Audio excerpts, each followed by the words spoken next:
of having Christ. Next natin. The perks of having Christ. Now, if you understand what is the perks, no? Nagbigay ako ng meaning, ito po ay nakita ko sa Cambridge at saka sa Merriam Dictionary.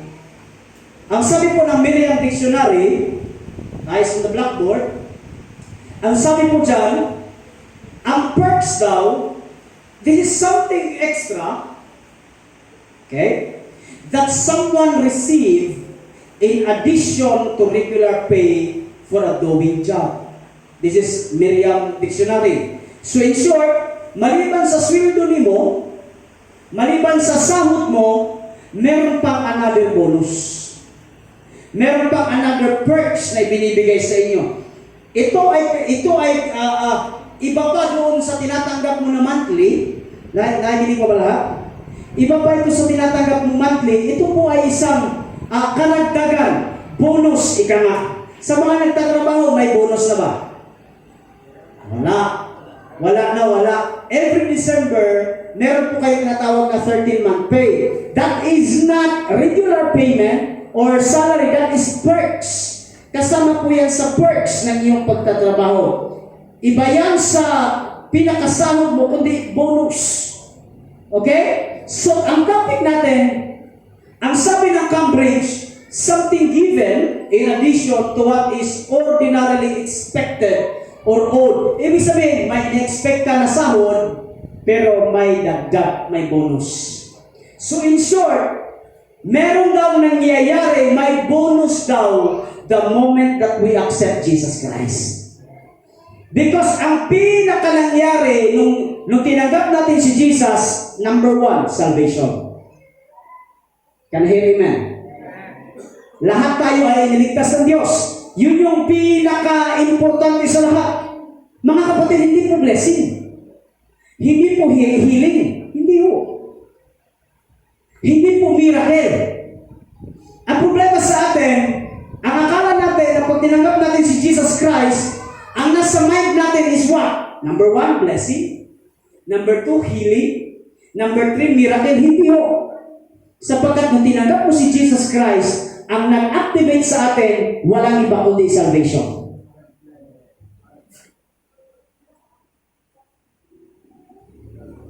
Tingnan mo ang katabi mo, sinave na yan ng ating Panginoon.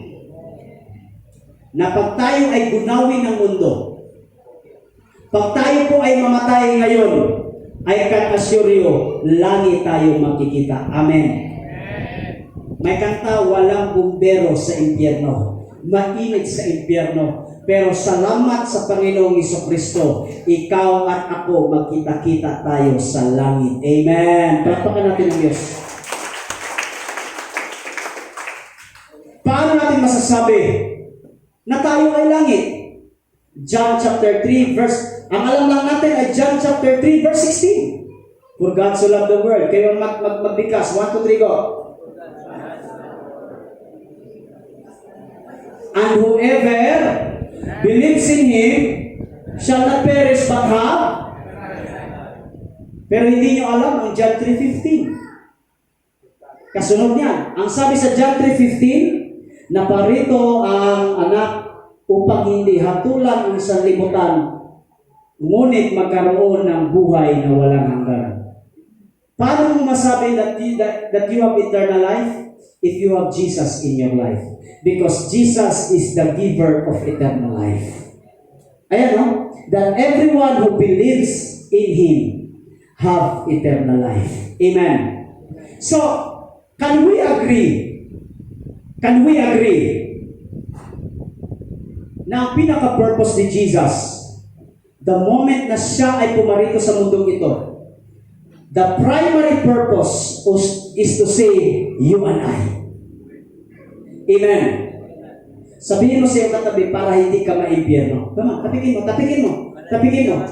Kasi kung mukha ang basihan, maraming maimpyerno. Mawalang galang ha, mawalang galang. Kung sa pamamagitan ng ating sariling sikap, kung sa pamamagitan ng ating sariling gawa, kung sa pamamagitan ng ating sariling effort, ay wala pong maliligtas. Ay, Wala. Sabi sa Santiago, if you follow the 9 commandments at hindi mo finalo ang isa, lahat yan mababaliwala. Can I hear amen? Nasunod mo ang siyam, hindi mo nasunod ang isa, pildi ka. But because of Jesus Christ, ano po ang nangyari? Despite of your failure, Sir Gaspar, despite that you commit sin every day, lahat tayo nagkakamali, lahat po tayo nagkakasala. Despite you commit sin, ang grasya at habag ng Diyos sobrang laki para tabunan ang iyong kasalanan. Amen? O palakpak nga dyan. Tingnan nyo, buti pa ang aso na sa aking si Toko. Buti pa si Toko nag-worship kay Jesus. Wala po yung kaluluwa.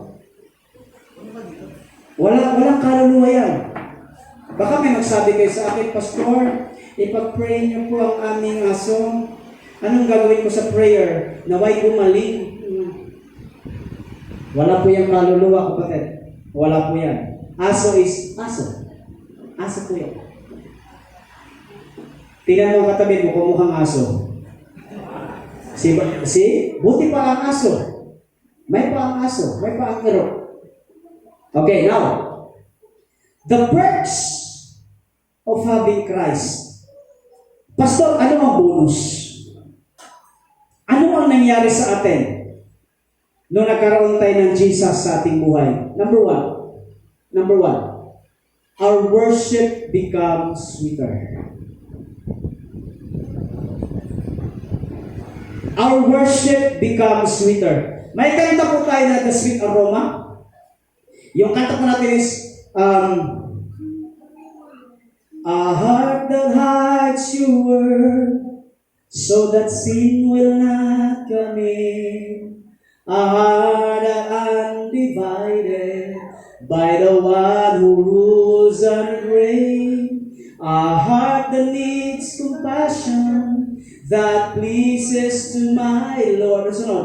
A sweet aroma of worship that rises to your throne. English yun, pero alam niyo ang Tagalog, pusong dalisay ang aking nais. Sa Tagalog sa chorus, isang pusong tapat. Kaya kumanta, na sa'yo'y nagmamahal.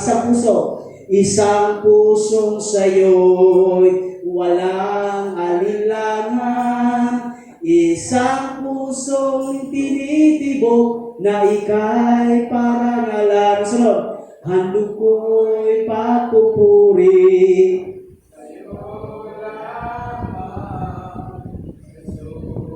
Now, here we go. Bakit nung tinanggap natin si Jesus, mas tumamis ang ating pagpupuri? Pag sinabi nating matamis, naging katanggap-tanggap ang ating pagpupuri. The sweet aroma. Nung bata ako, akala ko ang sweet aroma, yung mabango ba, yung pabango? Halimuyak. Di ba pag ikaw ay, kapag ikaw ay bumili ng pabango, di ba, Jude?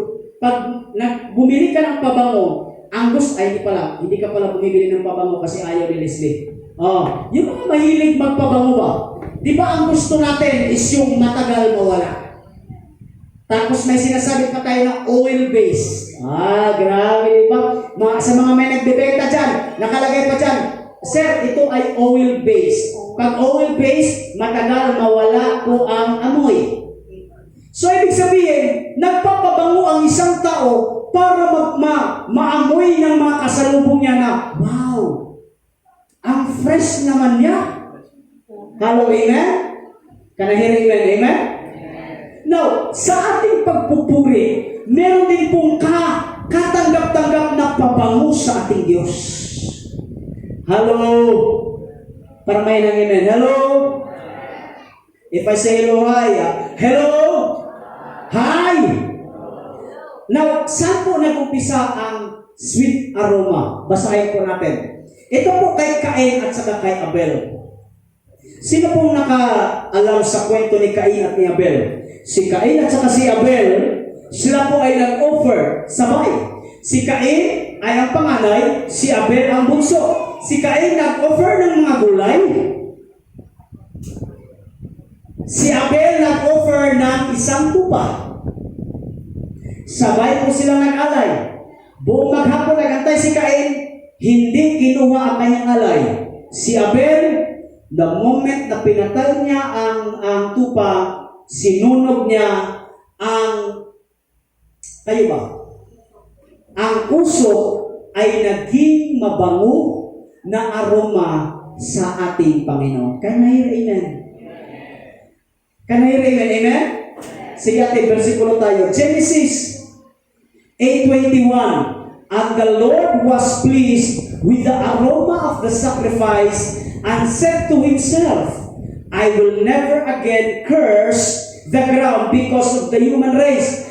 Even though, kahit sila po ay magkasala, everything they think or imagine is bent toward evil from childhood, I will never again destroy all living things. Ito ang covenant ni Yahweh kay Noah. After na mudunggo ang Noah sa Mount Ararat, after na ang arka ay naglanding ba? Hindi, aeroplano yung landing eh. Dumao sa Mount Ararat dahil ligtas si Noah, nag-offer siya ng tupa. At yung tupa ay naging pabango. Naging mabangong halimuyak sa ating Panginoon. Amen. At nag-promise siya, hindi ko na gugunawin ang mundo sa pamamagitan ng tubig. Amen. Hindi na po dahil apoy na. Apoy na po, uulan na po ng apoy. Buhay pa ba lahat? Buhay pa ba lahat? Now, next natin. Ang sabi po sa Leviticus, inutusan po ni Moses ang mga saserdote na kapag kayo ay nag-alay ng kasalanan, ito ang gawin nyo. But the eternal organs and the legs must first be washed with water, then the priest will burn. Sunugin the entire sacrifice on the altar as a burnt offering. Kaya ang magbasa sa pula, 1, 2, 3, go.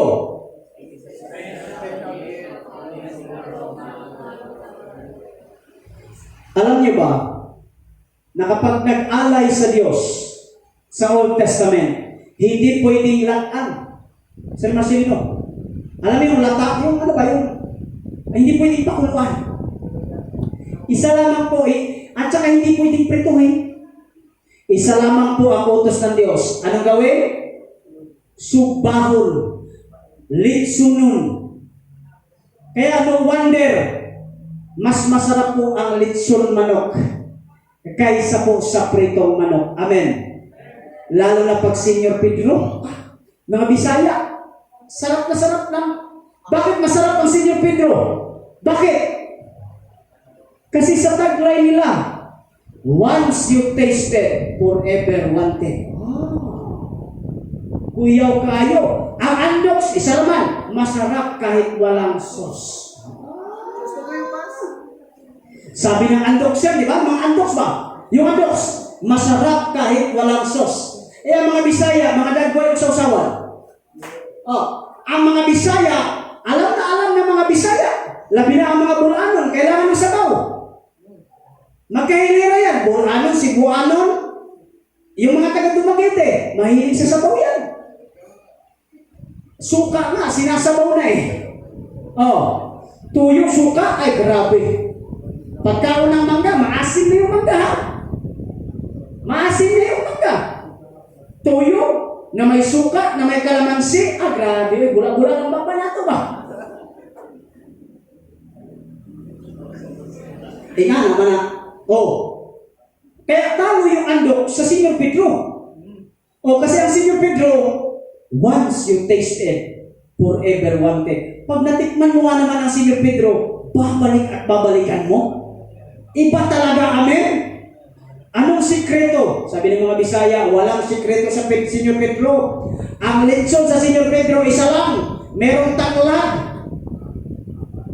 Amen ba mga Itson? Anong magic sarap? Tanglad lang, bites na. Oh? Kaya pag naglitson, pag dumaan ka sa litsonan, lamay mga litson baboy, Kaya sa probinsya Sa probinsya, pag nag-birthday, nagdibo, nakapasar sa anong kasing nakapasar lahat, magpatarpulin lahat yan, tapos maglitson yan. Ay, sus, ganun sa probinsya. Dito sa atin, pag nakagraduate, ano lang naman, spaghetti lang naman pinagmamalaki natin Sa probinsya, iba. Nakagraduate ka, okay? Nakapasar ka, di ba? Nanalo ka, nakakuha ka ng bagong motor. Hulugan lang din naman, totoo naman XRM na motor, panghabal-habal, magpalitsyon ka, magpalitsyon ka. Hindi mo matatago. Kasi pag naglitsyon ka, napakalayo po ng nilitsyon. Yung usok talaga namang gumagano sa mga kapitbahay ninyo tapos sasabihin agad na, ante, na, gipauli ni mama ang kuwan. Gipauli ni mama ang walis ba? Oo. Ang sabi nga dyan sa imote, ikaw po na siyempre, mabait tayo din sa probinsya. Bagag na ang ani rin Kapal na mukha mo, halika rito. O sige, dalhan mo yung mama mo doon, Ganon sa probinsya. Kasi ganon yung word na sweet aroma. Amen ba mga igsoon? Next tayo sa atin. Ephesians 5:2. Sa Old Testament, napakabango sa Panginoon ang roasted lamb. Lahat po ng sinusunog, napakabango yan sa ating Panginoon. But in the New Testament, kayo ang magbasa. 1, 2, 3, go. Live. Following. He.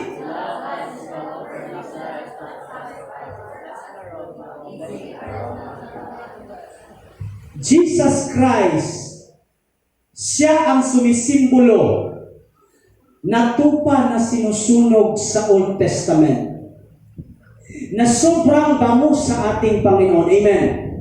Jesus Christ sacrificed His life for our sins at ang kanyang kamatayan, ang kanyang pagdunok ng dugo sa krus ng Kalbaryo, iyan po ang naging sweet aroma sa ating Panginoong nasa langit. Amen? Now, here we go. Listen to me, guys. The moment na nakipag-isa kay Kristo, ikaw at ako, the moment na ikaw ay tumanggap kay Kristo, listen to this. Bumabango ang ating pagpupuri. Hindi dahil kung paano ka sumayaw. Hindi dahil magaling kang mag-keyboard. Hindi dahil magaling kang mag-gitara. Hindi dahil magaling kang drummer. Hindi dahil magaling kang kumanta. No! Natutuwa ang Diyos sa iyong pagpupuri dahil nakikita niya ang anak sa buhay mo. Pagkatigsuin. Amen. Nakikita ng Ama ang anak sa iyo. Napiplease ng Ama. Masaya, maligaya ang Ama. Hindi dahil umiyak rito. Lord, prepare me to be a sanctuary. Okay yun. Hindi ko pinapakialaman yan. Kung gugulong ka dyan, iiyak ka dyan, that's good. Yan yung way mo sa pagpupuri sa Panginoon. But listen to this, naging mabango ang pagpupuri mo sa Panginoon, hindi dahil sa effort mo. Naging mabango ang iyong pagpupuri dahil meron kang Kristo sa buhay. Palakpak mga igsoon.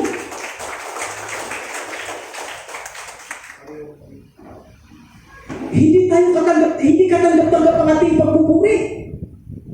Kung tayo lamang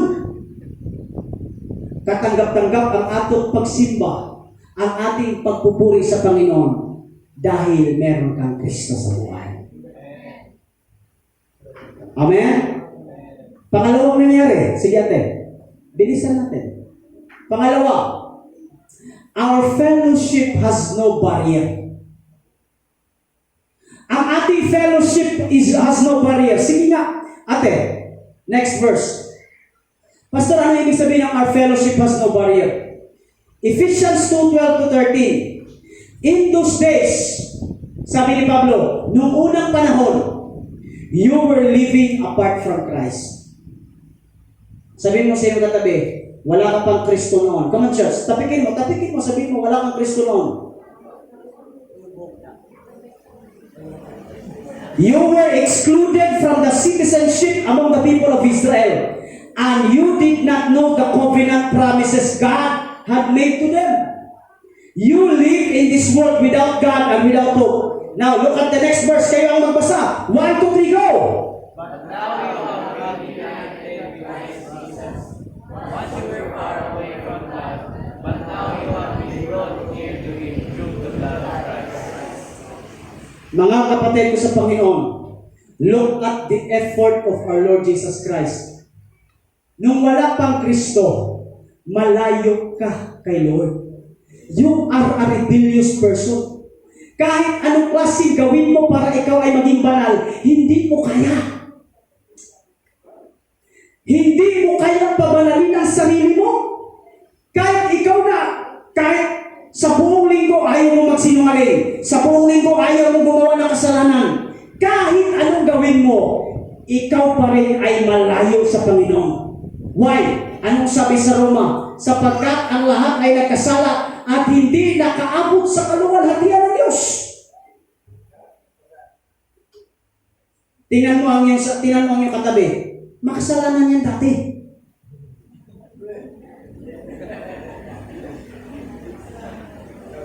Kawatag manok, palahubo, palaino, sa paniha. Di ba? Nangungupit palagi. Lagi nagsisinungaling. Oo. Pero ngayon, praise the Lord, nabawasan daw. Nabawasan din. Okay lang yan, at least nabawasan. Pero kahit na, napakalayo mo dati sa Panginoon. Sobrang layo mo. Kahit anong pilit mong gawin, malayo ka sa Diyos. Sabihin mo sa iyo katabi, malayo ka dati kay Lord. Come on, church. Anong nangyari? Anong sabi sa Efeso? But now you have been united with Jesus Christ. Once you were far away. Dati napakalayo mo. Sobrang layo mo from God. But now you have been brought near to Him through the blood of Jesus Christ. Dahil kay Kristo, pinaglapit tayo mga kapatid. Noon, lahat ng effort mo, hindi pa rin karapat-dapat. Pero ngayon, in the covenant of grace, because Jesus Christ ang kanyang grace ay napakalaki. Kahit ikaw ay nagkakasala, okay pa rin sa Panginoon sapagkat, pero hindi sabihin, na okay magkasala. Every time that you commit sin, the grace will increase. Amen. Alam ng Diyos na nagkakasala ka. Alam ng Diyos na magkakasala ka. Pero tandaan mo ito, sa iyong pagkakasala, lagi kang binabangkapan ng grasya ng Diyos. Pakpakan niya man. Dating napakalayo mo, hindi mo maabot ng Diyos. Pero alam niyo ang nangyayari ngayon? Because of Jesus Christ, ikaw na ang inabot ng Panginoon. Sabihin mo nga sa iyong katabi, inabot ka na ng Diyos.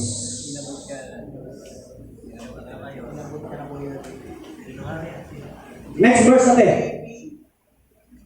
Christ break the barrier, but you keep on closing your doors in fellowship with Him. Giniba na ng Diyos ang barrier. Giniba na ng Diyos. Wala na pong standard. No condemnation.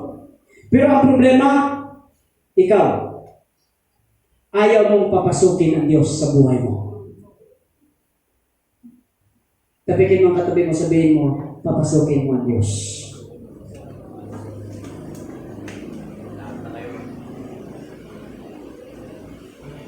Ang sabi sa Matthew 18:20, for where 2 or 3 gathered in my name, there am I with them. 3 o 2 nagkakatipon-tipon. Saan ang Diyos? Nasaan ang Diyos? Nasaan ang Diyos? Sa ating kalagitnaan. We are more than 3. Mga igsoon, alam niyo ba, Jesus Christ is in our midst today. Ang Diyos ay nasa iyo. Amen. Come on, tapikin mo, katabi mo, sabihin mo, ang Diyos ay nasa iyo. Come on, church.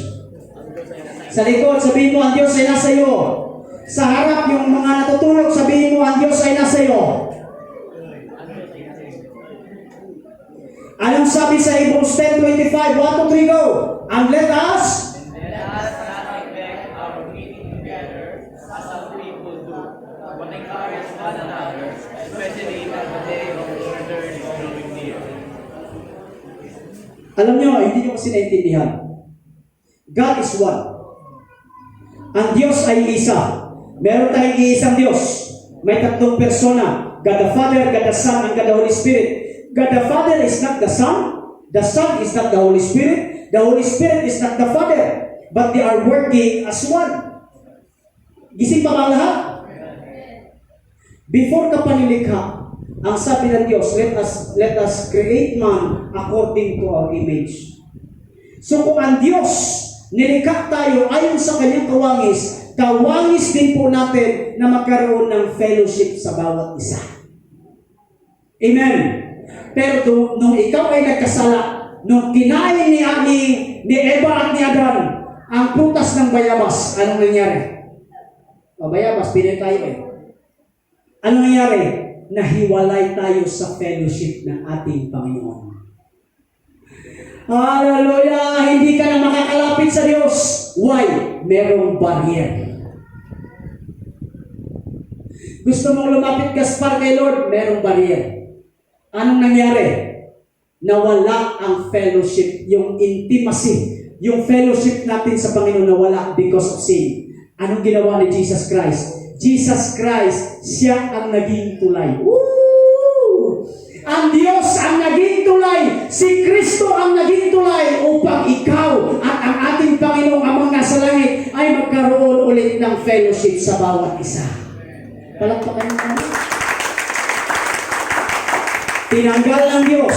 No more boundaries. No more. Kaya malungkot ako sa ibang simbahan. Sa Zion of Praise, welcome lahat. Welcome ang adik, huwag lang magwala. Kasi baka may mga bouncer tayo rito. Pag nakikinig sa Word of God, praise the Lord, wala tayong pinipiling tao. Wala tayong pinipili na anumang klaseng tao. Basta sila ay pumunta rito, nakikinig sa gospel. Praise the Lord, amen. Ang problema sa atin, mga kapatid, punta ka. Makinig kayo sa akin, ha? For example, issue ito eh. Meron kang kaibigan na member ng LGBTQ. Listen to this. Meron kang member ng LGBTQ. Sasabihin niya, tara, simba tayo. Anong sasabihin ng LGBTQ? Ayoko. Bakit? Kasi natatakot ako. Anong sabi mo? Okay lang yan. Magsamba ka. Magsamba ka.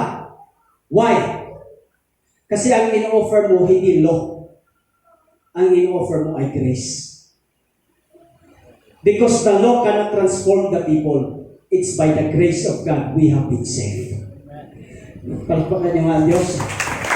Nung naintindihan nila na mahal sila ng Diyos, unti-unti silang magbabago. Nung naintindihan nila na namatay ang Panginoong Jesucristo for their sins, unti-unti magbabago ang kanilang mga buhay. Repentance magsisimula na agad. Amen. Palakpakan mo ang Diyos. So, anong nangyari? Nagkaroon ng fellowship. That's why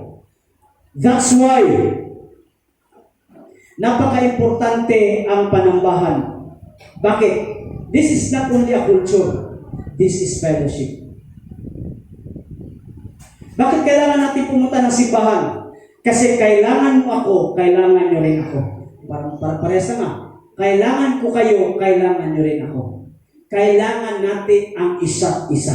Tingnan mo ang katabi mo, sabihin mo, hawakan mo ang kamay ngayon, sabihin mo, kailangan kita. Hawakan mo! Hawakan mo, sabihin mo, kailangan kita.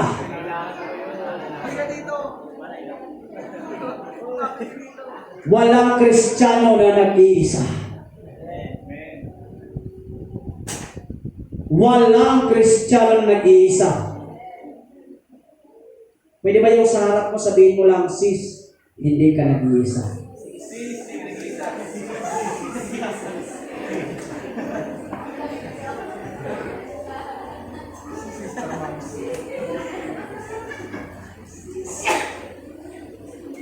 Alam nyo? Nakikinig ko ba lahat? Alam nyo, hindi naman po lahat. Pag nag-open ng problema ang isang kapatiran, hindi naman lahat problema ay pera ang pinag-uusapan eh. Mali kayo dyan eh. Yes, may problema sa pera yan. Pero alam niyo ba minsan, bakit nag-open yan? Gusto niya lang merong makawala sa kanyang dibdib.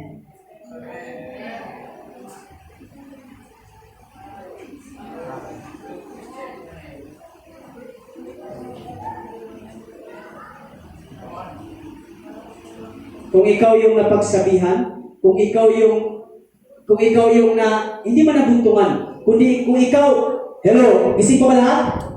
Kung ikaw yung sinabihan, maging grateful ka kasi ikaw ang gagamitin ng Diyos para marinig mo ang kanyang problema. Kasi hindi mo naman kailangan magbigay ng solusyon, ang kailangan mo lang ay makinig.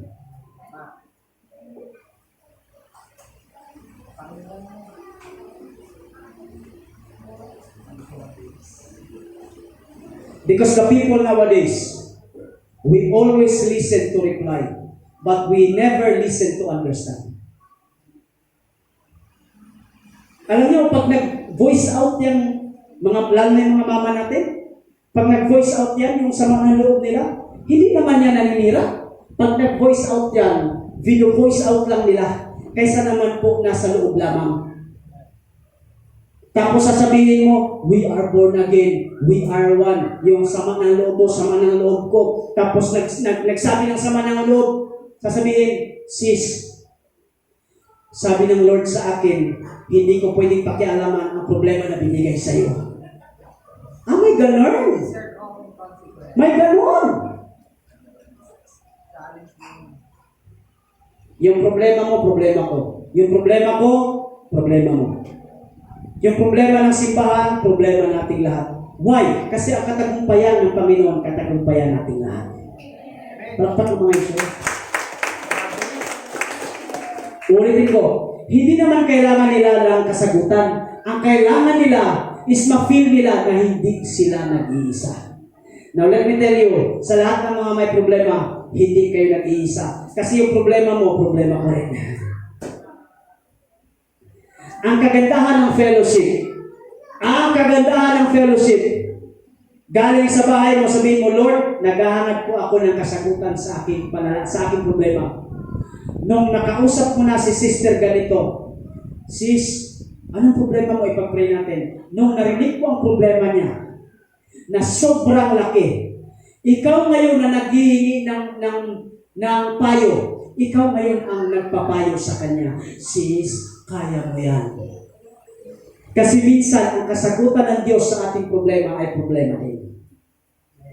Saan, Pastor? Ma-realize mo na yung problema mo maliit lang pala kaysa sa problema na dinadala ng iba nating kapatiran. At masasabi mo, Lord, salamat pa rin. Despite sa ating problema, naging matagumpay pa rin ako. Palampakan niyo man, Diyos. Fellowship. Mga kapatid, masaya ba kayo na nakikipag-fellowship kayo? Natural po sa atin, may mga tampo. Sa pamilya nga, meron nga eh. Nagsasapakan pa nga eh. Yung magulang, pinapalayas yung anak. Di ba? Yung anak, kahit grabe ng bagulbul pa sa Bisaya, ulayas yung ko. Grabe eh. Sabi ng mga anak ba? Pero, at the end of the day, we are still family. At tandaan po natin, ang ating foundation, katulad ng sinabi ko, ang ating foundation is not emotion. Ang ating foundation is the blood of Jesus Christ. Pakpak mga nagsoon. Number 3, okay? Our prayer becomes clearer. Ang ating mga panalangin ay sobrang linaw. Versikulo tayo, ate. Kayo magbasa, 1, 2, 3, go!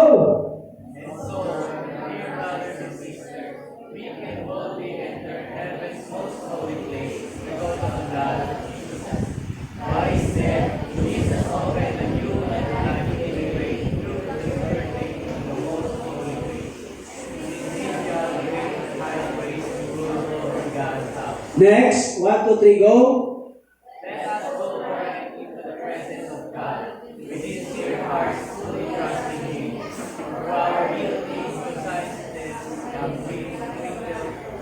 to make us clean, and our bodies, wow. 23, let us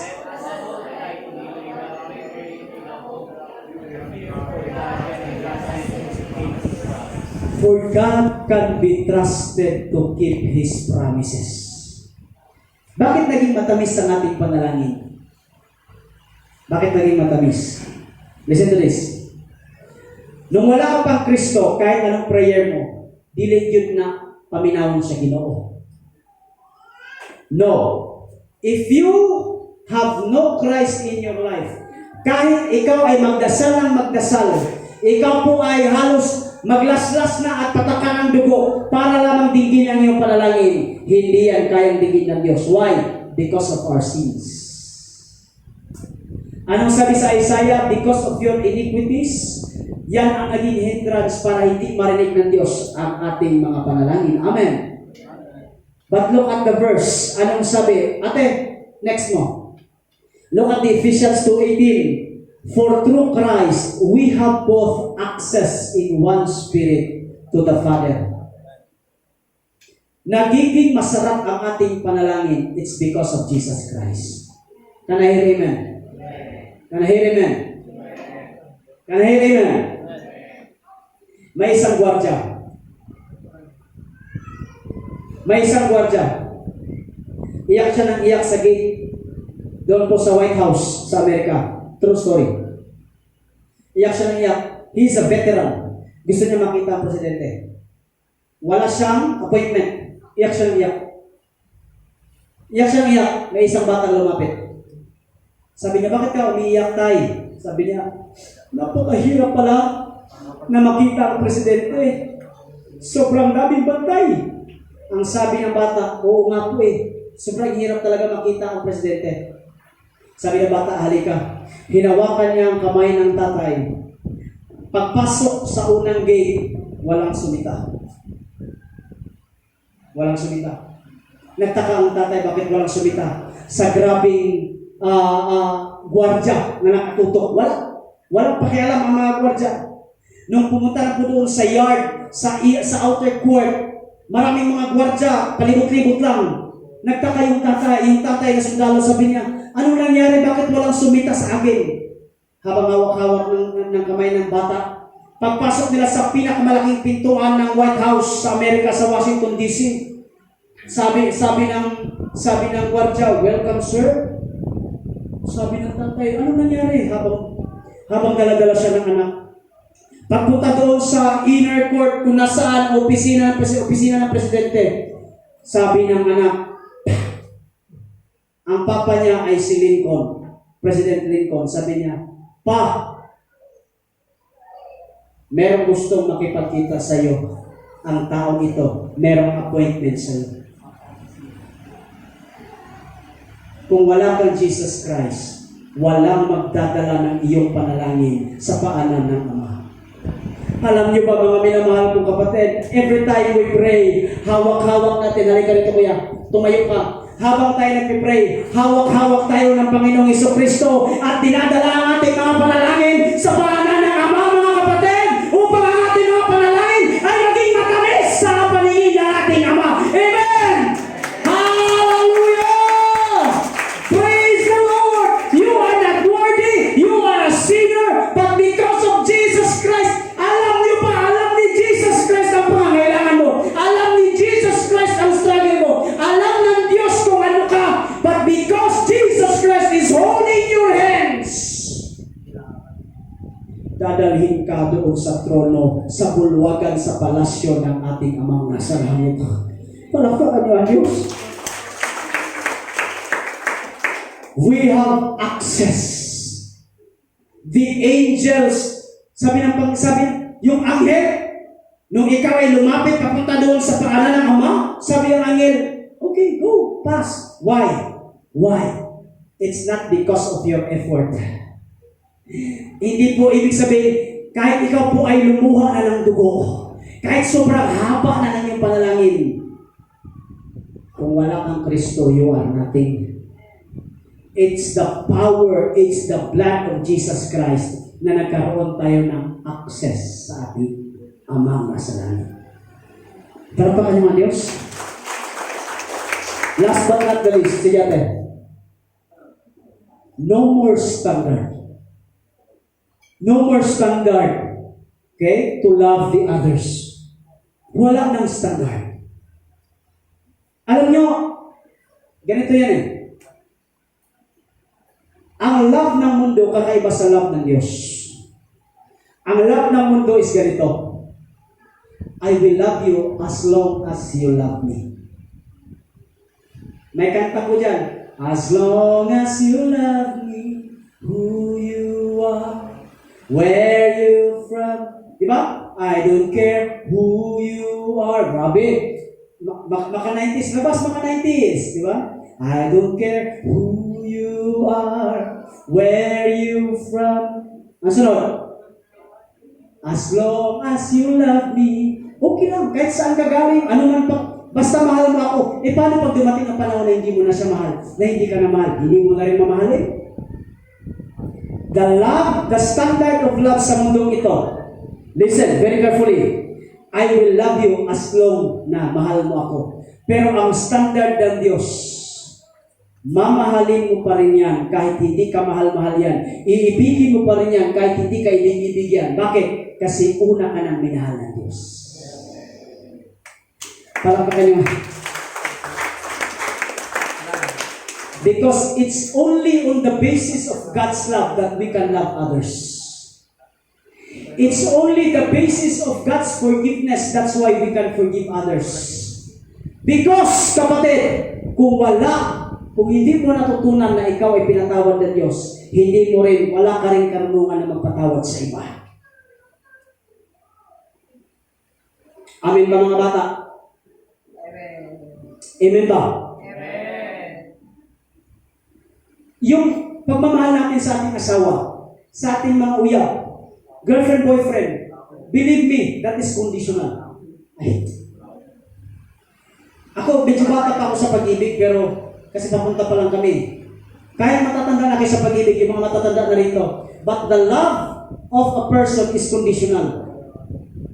Katangahan po, sorry for my word, katangahan po ang isang tao na nagmamahal, kung hindi mo na, nagmamahal pa rin, tapos siya hindi na nagmamahal sa iyo. Kasi ang pagmamahal sa mundo, mahal kita, mahal mo rin ako. Bigyan kita, bigyan mo rin ako. Patawarin kita, papatawarin mo ako. Pero ang pagmamahal at ang standard ng Diyos, oh my goodness. Kahit ilang beses mo akong kawain, mamahalin pa rin kita kasi una akong minahal ng Panginoon. Amen? Lahat po dito, sino po dito ang minahal ng Diyos? Itaas ang kamay.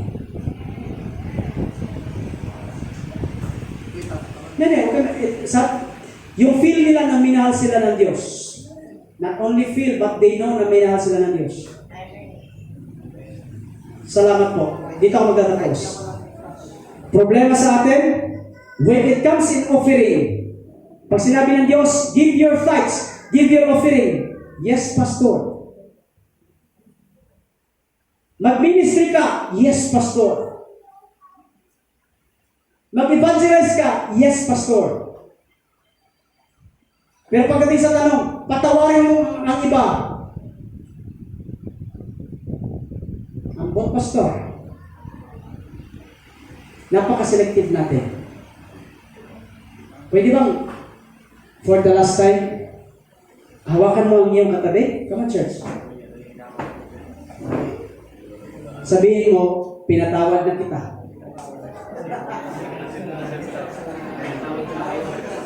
Bakit yung mag-asawa nagsasabunutan? Ha? One more time, sabihin mo, pinatawad na kita. Ay, lakasanin na, sabihin mo, pinatawad na kita. Pinatawad na kita. Kasi pinatawad ako ng Diyos. O, palakpakan niyo ang Panginoon. Yung iba talaga, tingnan mo, may humila sa tenga, sa buhok, sa damit, sabi talaga, tingnan mo, ang dami mo kasalanan sa akin. Okay? And then, sa iyong kaliwa, sabihin mo rin, huwag kang mag-alala, pinatawad na rin kita.